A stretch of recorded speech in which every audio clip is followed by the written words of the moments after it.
오늘 본문에 나오는 이삭은 창세기에 나오는 그런 족장들 가운데 어떻게 보면 가장 존재감이 없는 그런 인물입니다. 아브라함 같은 경우에는 믿음의 조상으로서, 또 야곱 같은 경우에는 파란만장하는 삶을 살았고, 요셉 같은 경우에는 애굽의 총리에까지 이르는 그런 인물이었지만, 사실 이삭 같은 경우에는 아브라함이나 야곱이나 그 요셉과 비교해 볼 때는 좀 존재감이 적은 것 같습니다. 마치 아브라함에서 야곱으로 넘어가는 징검다리와 같은 역할을 하고 있다고 그렇게 볼 수 있겠습니다. 그런데 여기에서 기억할 것이 있는데, 이삭이 없으면 야곱도 없고 요셉도 없다는 사실을 기억할 필요가 있습니다.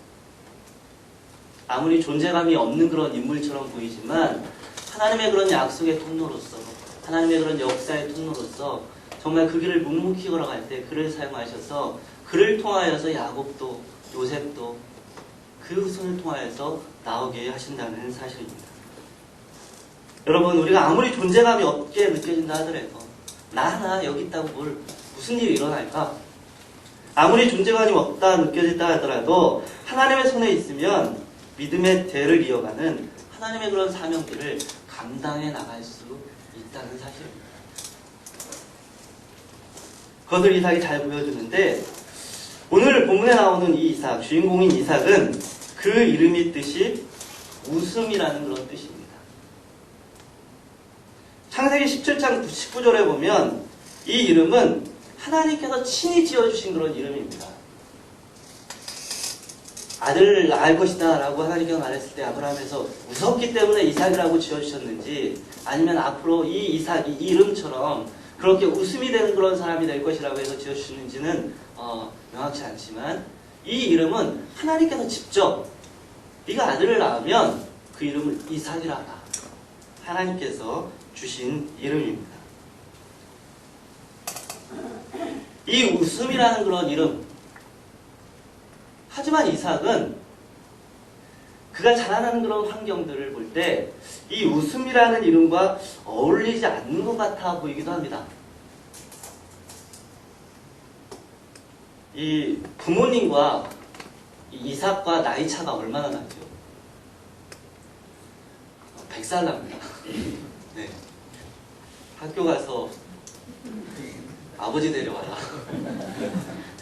그랬는데 아브라함이 온 거예요. 아브라함 같은 경우에 굉장히 기뻤겠죠. 100세 때 얻은 아들, 눈에 넣어도 아프지 않을 아들.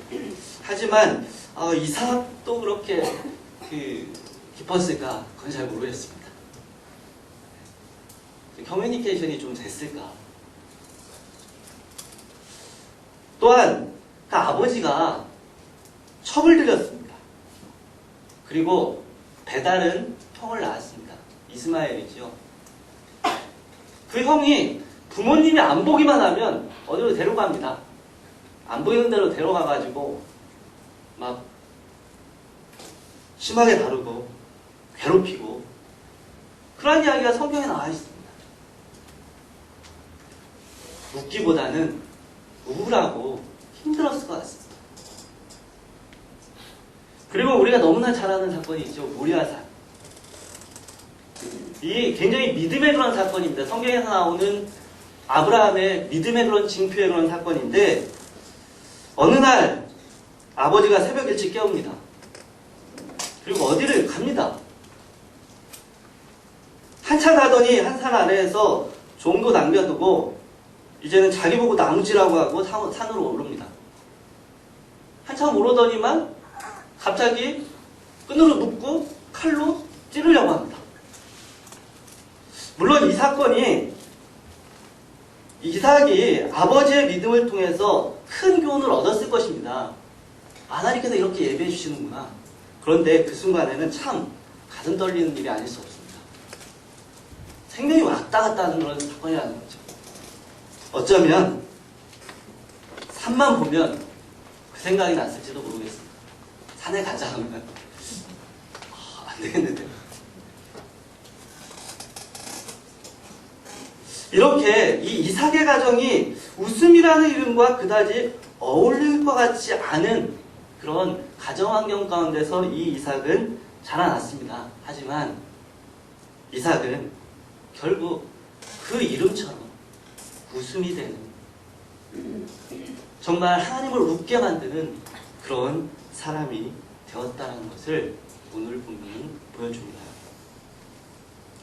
그러면 정말 이렇게 이삭처럼 웃음을 주는 그런 삶을 살아가기 위해서는 우리가 어떻게 해야 될까요?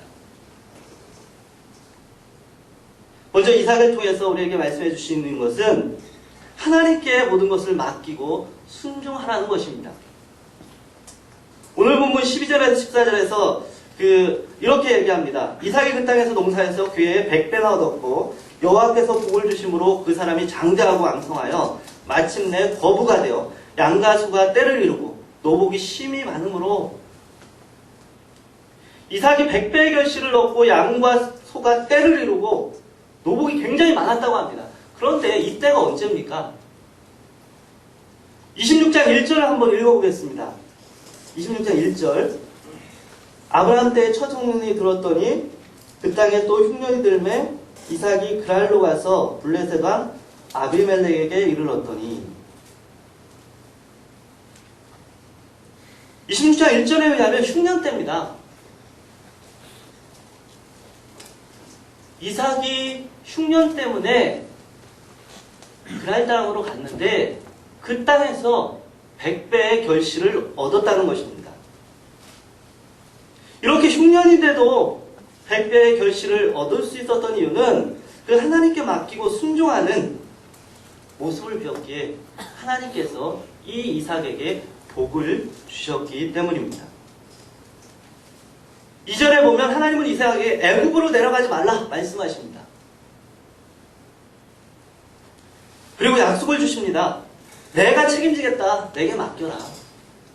내가 너를 책임질 테니까 애굽으로 내려가지 말고 이 땅에 거해라.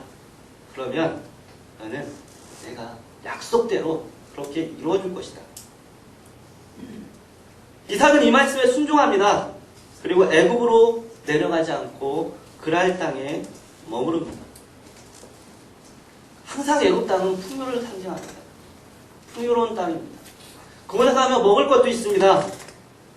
눈에 보이는 것들, 그러한 것들을 얻을 수 있는 곳이 애굽입니다. 하지만 당장에 보이는 것, 당장에 나의 배를 채워주는 것, 나를 만족시키는 것, 그것이 아니라 하나님께서는 하나님의 말씀에 순종하고 다 하나님께 맡기라고 말씀하신 겁니다. 그리고 그 말씀에 순종했을 때 흉년 중에도 100배의 결실을 맺은 것입니다. 이삭이 항상 이렇게 순종만 하지는 않았던 것 같습니다. 하나님께 맡기지 않을 때도 있었습니다. 바로 뒤에 나오는데, 이 그랄 땅에서 머물면서 자기 아내를 누이라고 속입니다. 자기 지혜를 사용한 거죠. 하나님께 다 맡겨야 되는데 그렇지 않고 자기 꾀를 낸 겁니다. 이렇게 하면 내가 살겠구나. 이렇게 하면 내가 살고 이곳에서 잘 지낼 수 있겠다. 그런데 결과적으로 그것은 오히려 그에게 부끄러운 기억, 얼굴을 찌푸리게 하는 기억으로 남게 되었다는 사실입니다. 여러분, 하나님께서는 우리에게도 말씀하십니다. 너희 지혜에 의지하지 마라. 애굽 땅이 풍요를 많이 준다고 해서 그곳으로 내려가지 말아라. 다 맡겨라. 두리번거리지 말고, 세상에서 말하는 이야기에 흔들리지 말고, 세상에서는 이곳에 맡겨라. 이곳에 맡기면 이것대로 하면은 잘 살아갈 수 있다. 그렇게 얘기하지만 하나님께서는 오늘 또 여전히 나에게 맡겨라. 모든 것을 나에게 맡기고 너는 그저 순종하라고 말씀하신다는 것입니다. 그러면 우리에게도 흉년때 같은 때가 있을 것이지만, 어렵고 힘든 때가 있을 것이지만, 그 흉년 때에도 주님께서 주시는 결실로 인하여서 너희는 웃게 될 것이다. 하나님께서는 이 이삭을 통해서 우리에게 지금도 말씀하고 계신 것입니다. 둘째로, 우리가 정말 하나님께서 웃으시고 우리의 삶이 웃는 그런 인생을 살려면 자기 권리를 앞세우지 말라고 말씀하십니다. 이삭이 그랄 땅에서 100배 결실을 얻었습니다. 큰 부를 얻었습니다. 이렇게 부하여지고 강성해지자 블레셋 사람이 시기합니다. 그리고 아브라함 때 팠던 그 우물들을 막고 흙으로 메워버렸습니다. 당시에 이러한 행위는 선전포고와 같은 그런 행동이었다고 합니다. 이제 한번 싸워보자는 거죠. 내가 너희들의 것을 뺏겠다. 너희들 가든지 한번 싸워보자. 그리고 이러한 상황 가운데서 블레셋 왕 아비멜렉이 나와서 말합니다. 16절입니다. 네가 우리보다 크게 강성한 즉 우리를 떠나가라. 참 부당한 요구입니다. 그렇지 않습니까? 사실 그 아브라함 때 팠던 우물, 그거는 오래 지났다고 쳐도 이 우물을 판 사람들은 이삭의 그런 목자들이었습니다. 이삭의 종들이었어요. 수고해서 팠습니다. 그리고 물을 얻었습니다. 시조한 물을. 그런데 자기들이 판 것도 아닌데 와서 내놓으라는 겁니다. 억울하죠.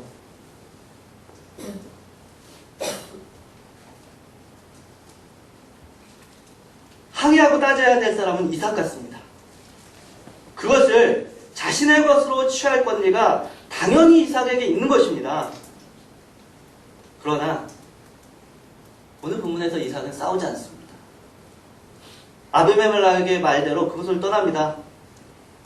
그리고 다른 곳으로 옮겨서 또 다시 우물을 팝니다.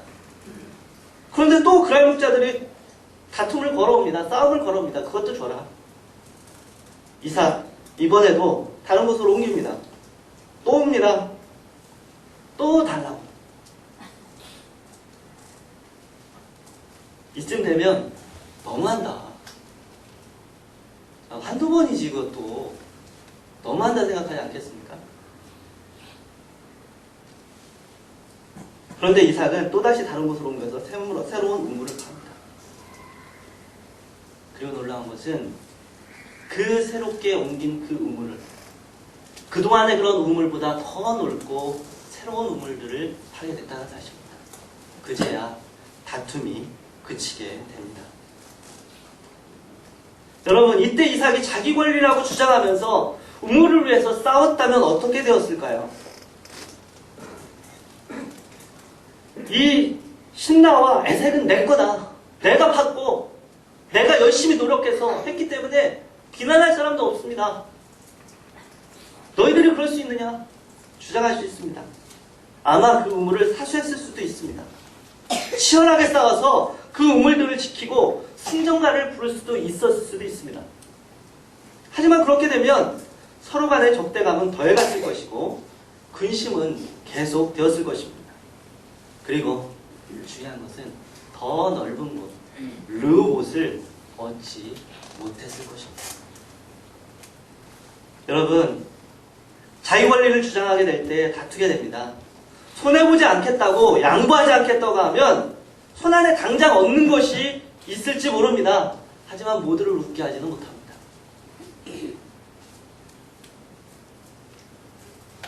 반대로 내가 손해보겠다, 내가 좀 손해보겠다, 그런 마음을 가지고 있다면 싸우자는 사람 없습니다. 내가 손해보겠다는데 그래 너 손해보겠다고? 그래서 싸우자는 사람 없습니다. 대적들이라 할지라도 친절과 자비로 대했을 때 모두가 얻게 될 것이고 하나님께서는 또 다른 복, 르봇의 은혜를 허락하신다는 사실입니다. 그렇다고 오해하지는 마십시오. 우리가 모든 것에서 싸우지 말아야 된다는 것은 아닙니다. 싸워야 될 것이 있습니다. 우리가 싸워야 할 것과 싸우지 말아야 할 것을 구분해야 됩니다. 싸워야 될 것에서는 싸워야 되고 그렇지 않은 것에서는 우리는 양보하고 놓아야 된다는 거죠. 무엇을 위해 싸워야 됩니까? 믿음의 선한 싸움은 싸워야 됩니다. 그것은 양보할 것이 아닙니다. 순종, 거룩, 믿음의 선택, 죄와 싸우는 것. 우리는 믿음의 싸움을 위해서는 끊임없이 싸워야 나가야 됩니다. 내 자신과 내 죄와. 하지만 내 자신의 그런 유익들, 내 자신의 그런 이기적인 것들, 그런 것들을 위한 다툼은 결국 대적을 만들고 많은 것을 잃게 만든다는 사실입니다. 싸우지 않고 이기는 설득의 기술이라는 책에서 저자는 사람 각각의 상황에서 세 가지의 인격적 상태에 놓이게 된다고 합니다.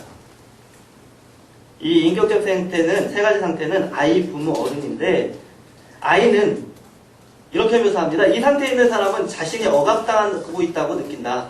또는 비난과 통제를 받는다고 느낀다. 그래서 결국엔 화를 내고 남들과 동등해지기 위해 노력한다. 아이 상태의 사람은 부모 역할을 한다고 여겨지는 사람과 동등해지기를 원한다. 부모가 있는데 부모 상태에 있는 사람은 자신이 누군가를 억압한다는 사실을 모른다. 억압하고 있는데 자신은 그것을 모른다는 거예요. 또한 다른 사람의 기분을 상하게 한다는 사실도 인식하지 못한다. 어른이 있는데 이 상태의 사람은 긍정적인 협상가이자 공정하게 행동하는 신뢰할 만한 사람이며 쉽게 사랑받고 존경받는 사람이다. 이렇게 세 가지 그런 인격적 상태가 있다고 합니다. 아이처럼 정말 억압당하고 있다. 나는 항상 피해보고 있어.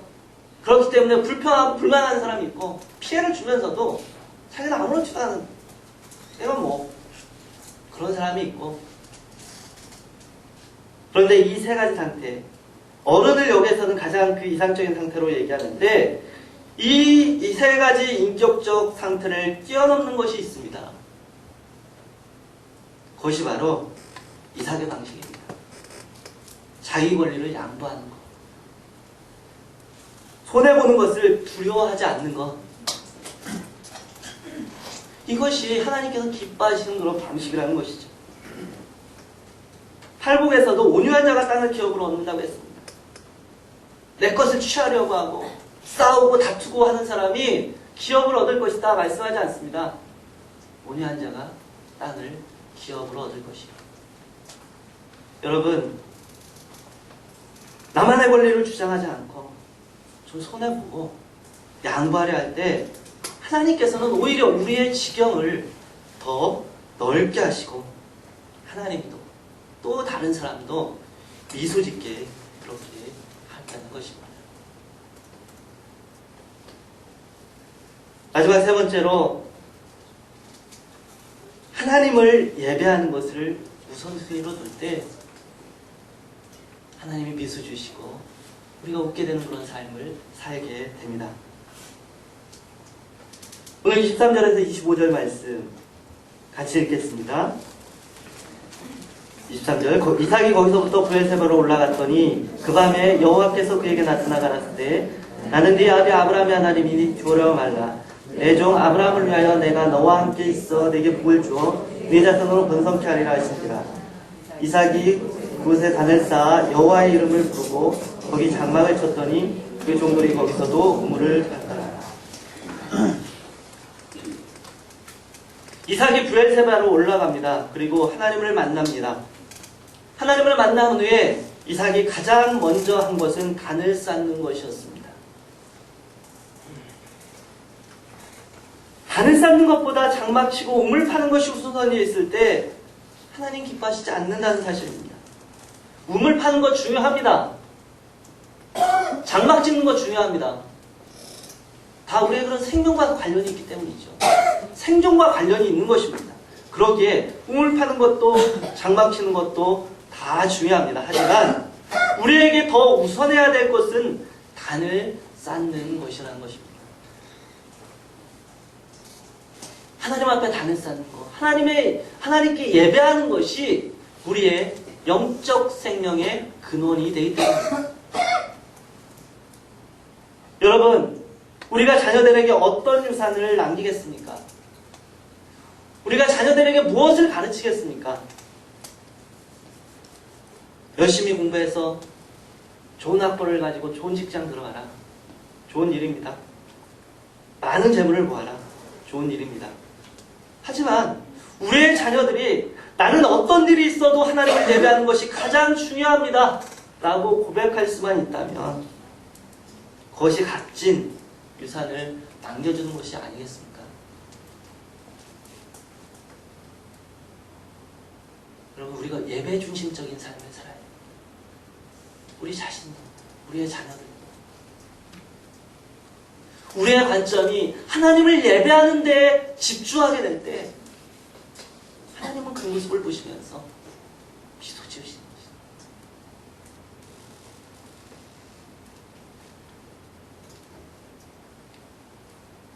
오늘 본문에서 하나님께서는 이삭을 통하여서 하나님께 순종하며 온유함으로 예배자의 그런 삶을 산 이 이삭을 통하여서 말씀해 주셨습니다. 그리고 이러한 삶을 사는 이삭을 보면서 이방인들이 그 입으로 다음과 같이 고백하게 됩니다. 28절 29절입니다. 그들이 가로되 여호와께서 너와 함께 계심을 우리가 분명히 보았으므로 우리의 사이 곧 우리와 너희 사이에 맹세를 세워 너와 계약을 맺으리라 말하노라. 너는 우리를 해하지 말라. 이는 우리가 너를 범하지 아니하고 선한 일만 내게 행하며 너로 평안히 가게 하였습니다. 이제 너는 여호와께 복을 받은 자니라. 여호와께서 너와 함께 계심을 우리가 분명히 보았으므로 이방인들이 이런 고백을 하는 것입니다. 내가 보니까 너의 삶이 여호와께서 분명히 함께 하신다. 우리가 보아도 그것을 고백하지 않을 수가 없다. 너는 여호와께 복을 받은 자. 여러분, 우리 모두가 하나님께 모든 것을 맡기고 우리 자신의 권리를 주장하지 않고 하나님을 경외하는 삶을 우선순위에 두고 살아간다면 하나님이 함께 계심을 우리 가운데서 분명히 보게 될 것이고 우리 자신도 또한 다른 사람도 하나님도 미소 짓게 되는 그런 삶을 모두가 살게 될 것입니다. 기도하겠습니다.